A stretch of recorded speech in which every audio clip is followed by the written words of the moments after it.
Hello guys, welcome back to my channel. तो आज देखने वाले 10th स्टैंडर्ड का मराठी का शाल लेसन।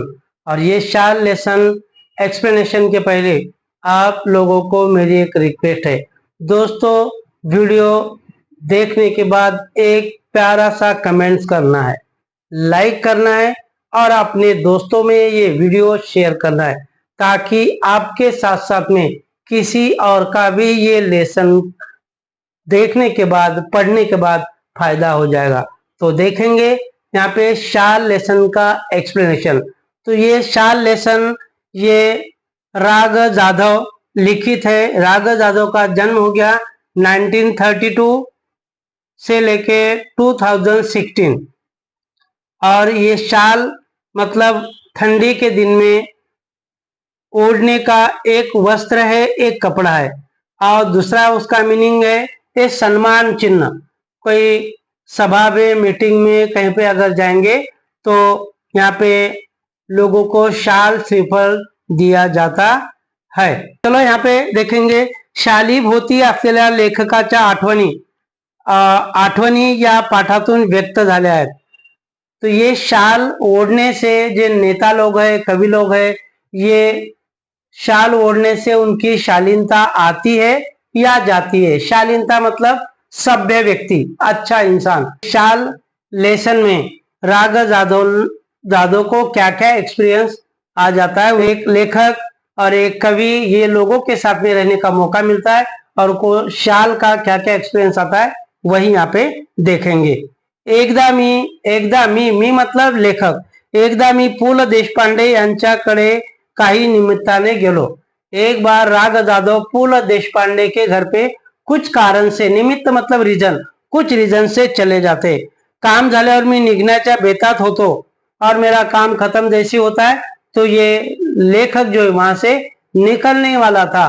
तो उसी टाइम पु ल देशपांडे की वाइफ, जिनका नाम सुनीताबाई है, ये सुनीताबाई ने लेखक को रुकाया और उनको क्या बोलती है, तुम्हाला शाल दिली तर चालेल काय। और राग जाधव को सुनीताबाई यहाँ पे बताती है कि आपको अगर शाल दिया तो चलेगा क्या। ऐसा बोलने के बाद में बड़े लोगों के हाथ से अपना कोई अगर सम्मान करेगा तो कोई भी एक पैर के ऊपर खड़ा रहेगा। तो ये लेखक बोलते ठीक है, मुझे आपने शाल दिया तो चलेगा। मी एका पायावर हो म्हटले, पु ल व सुनीताबाई यांनी मला शाल द्यावी हा मला मोठा गौरव वाटला। और पु ल देशपांडे के वाइफ ने, सुनीताबाई ने मुझे शाल दिया, ये मेरे लिए सबसे बड़ी सम्मान की बात है। और लेखक ने शाल अपने पास रख लिया। ती शाल मी माझ्या खोलीच्या सुटकेस मध्ये ठेवून दिली, वापरली मात्र नहीं। और लेखक को ये सुनीताबाई ने जो शाल दिया था, लेखक ने ये शाल जो है अपने सूटकेस में संभाल के रखा था, कभी यूज नहीं किया था। क्योंकि अपने को कोई अगर गिफ्ट देता है तो अपन उसको यूज करते नहीं, संभाल के रखते। और इसी तरह लेखक ने भी सुनीताबाई ने जो शाल दिया था उन्होंने अपने अटैची में, अपने सूटकेस में संभाल के रखा था। तो इसका समानार्थी शब्द यहाँ पे बोर्ड में दिया है। पुढे वाईला विश्वकोशाचा अध्यक्ष म्हणून मी गेलो। और बाद में वाई ये सातारा डिस्ट्रिक्ट का एक छोटा सा गांव है। और लेखक जब वाई में एक विश्वकोश का अध्यक्ष, सब लोग चुनते उनको और वहां पे वो कुछ काम के लिए चले जाते हैं। तिथे नदीकाठच्या प्राज्ञ पाठशाळेच्या खोलीत मी राहत होतो। और वाई में जाने के बाद में कृष्णा नदी के बाजू में एक छोटा सा गांव है और गांव के बाहर ये कृष्णा नदी है। और ये कृष्णा नदी के किनारे पे एक पाठशाला थी, प्राज्ञ पाठशाला मतलब एक लाइब्रेरी थी, एक ग्रंथालय था। लेखक वहां पे रुके थे। खोलीच्या दक्षिणेकडील खिडक्या कृष्णा नदीच्या चिंचोळ्या प्रवाहावर होत्या।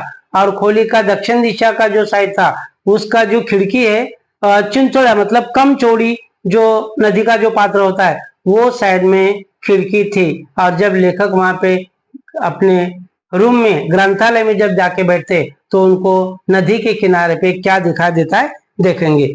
थंडीच्या दिवसात एक बाई माझ्या खिडकी खालील घाटाच्या छोट्या तिच्या तटावर तिचे छोटे मूल एका टोपलीत ठेवून मासे पकड़ण्याच्या उद्योगात होती। और जब लेखक ने देखा तो ये कृष्णा नदी के किनारे पे एक औरत अपने छोटे से बच्चे को लेके, टोकरी में छोटे से बच्चों को लिया और कृष्णा नदी में मछली पकड़ने का काम कर रही थी।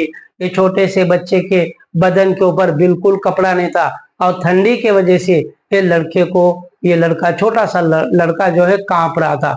ये लेखक ने दृश्य देखा था।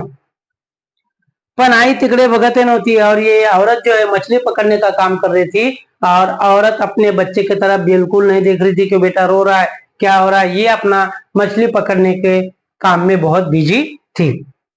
मला मात्र राहवले नाही। मी सुटकेस मधील पुलकी शाल काढली, 5-50 रुपयाच्या नोटा काढल्या व त्या बाईला हाक मारली और बाद में लेखक को ये देखा नहीं गया और लेखक ने एक सूटकेस में से शाल निकाली, 5-50 रुपए निकाले और उसको आवाज दिया और उसको बता दिया ये शाल के अंदर पहले बच्चे को लपेट ले। क्यों? क्योंकि बच्चे को बहुत ठंडी लग रही थी। औरत को आवाज दिया और उसके पास ये शाल और कुछ पैसा लेखक ने दे दिया।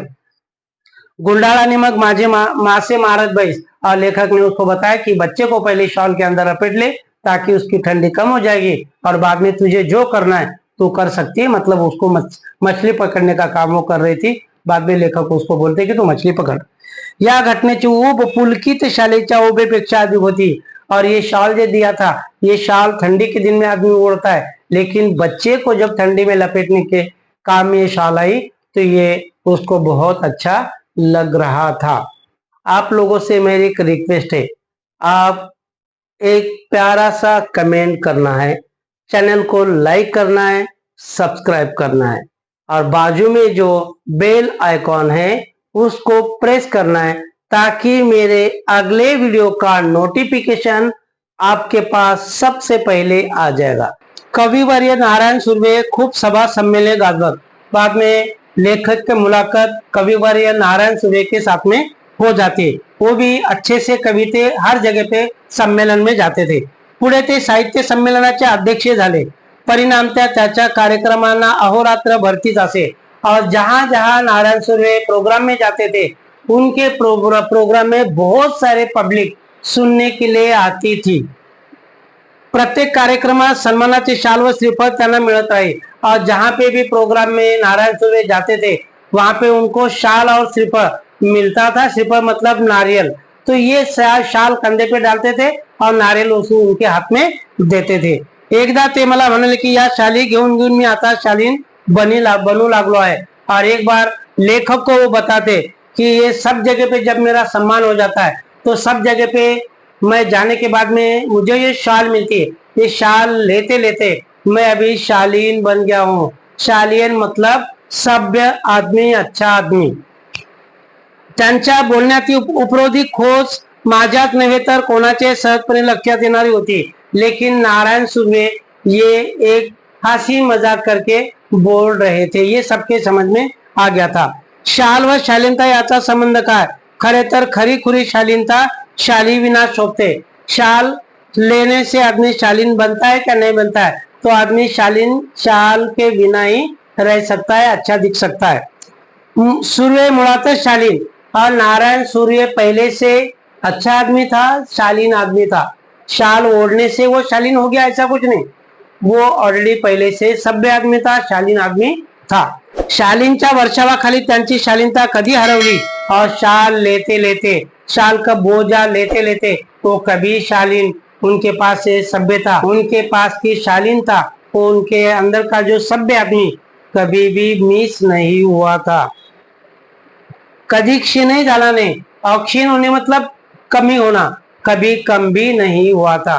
पहले जैसे थे और बाद में भी नारायण सुर्वे ऐसे ही थे। कवि होने के पहले सभ्य थे और बहुत सारा शाल मिलने के बाद में भी सभ्य ही थे। मी कविवर्यांना म्हटले शालीमुळे शालीनता येत असेल तर मी कर्जबाजारी होईन, भिकेला लागेल, पण शेकडो शाली खरेदी करून सर्वांना एक एक शाल लगेच नेऊन देईन। और बाद में लेखक नारायण सुर्वे को बोलते अगर शाल लेने से कोई आदमी सभ्य बनता है, अगर शाल लेने से कोई आदमी अगर अच्छा बनता है तो मैं पैसा उधार ले लेके शाल ले लूंगा और सभी लोगों को शाल दे दूंगा ताकि जिसको भी मैं शाल दे दूंगा वो आदमी शालीन बन जाएगा, अच्छा आदमी बन जाएगा। ऐसा लेखक कविवर्य नारायण सूर्य को बोलते हैं। यावर तो शालीन कवि मनापासून हसला और ये सुनने के बाद में नारायण सूर्य मन में हंसते हैं, क्योंकि शाल ओढ़ने से आदमी कभी शालीन बनता नाही आहे. शालीमुळे शालीनता येते की जाते या प्रश्नाचे माझे उत्तर जाते असेच आहे. और शाल ओढ़ने से शालीनता जाती है कि आती है, तो लेखक यहाँ पे बोलता है कि शाल ओढ़ने से आदमी की शालीनता जाते, मतलब आदमी शालीन बनता नहीं, उलट उसको एक टाइप का ईगो आ जाता है, ईगो. वो इसीलिए लेखक यहाँ पे बोलते कि शाल ओढ़ने से शालीनता चली जाती है. सन्मान करण्याच्या रूपाने आपण खरे तर एक शालीन जग गमावून बसण्याचा धोकाच मोठा है. और सम्मान करते करते आदमी को ऐसा लगता बार बार जहाँ पे भी जाएंगे उनका सम्मान हो जाएगा, तो धीरे धीरे आदमी जैसा कि हवा में उड़ने लगता है. दुनिया में क्या हो रहा है नहीं हो रहा है वो उनके कुछ भी समझ में नहीं आ जाता.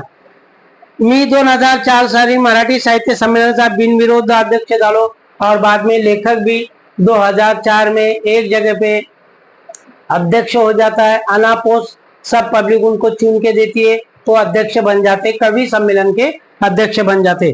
तत्कालीन 1-2 वर्षात माझ्यावर शालीचा वर्षाव झाला और बाद में लेखक भी जहां जहां जाते थे उनको भी लोग सम्मानित करते थे, और सम्मानित करने के बाद में उनके पास भी ऐसा बहुत सारा शाल जमा होते गया. लेकिन लेखक का रूम बहुत छोटा था. लेखक का रूम 8x6 का था, बहुत छोटा था. इसीलिए लेखक बोलता है कि इतना सारा शाल मैं कहाँ पे रखूं, ये टेंशन लेखक को आ जाता है. त्यांना ठेवणे शक्य नव्हते. मग मी सगळ्या शालीचे गाठोडे बांधून ते निकटवर्ती मित्राकडे ठेवले व त्या शाली वापरण्याचे वगैरे त्याला सर्वाधिकार दिले. बाद में लेखक ने उनके पास जितना भी शाल था एक शाल पूरा एक पोटली में बांध के रखा, और बांधने के बाद में उनका जो जिगरी दोस्त था, निकटवर्ती मतलब नजदीक का जो दोस्त था, उनके पास उन्होंने शाल का पोटली दिया और उनको बताया भाई तुझे अगर इसमें से शाल यूज करना है तो तू कर सकता है. उसको पूरा अधिकार दे दिया. लेकिन जिसके पास शाल रखने के लिए दिया था वो भी आदमी बहुत ईमानदार था, बहुत प्रामाणिक था. त्याची ही खोली छोटी होती, उसका भी रूम छोटा था, लेकिन लेखक ने जो शाल दिया था उसने वो अच्छे से संभाल के रखा.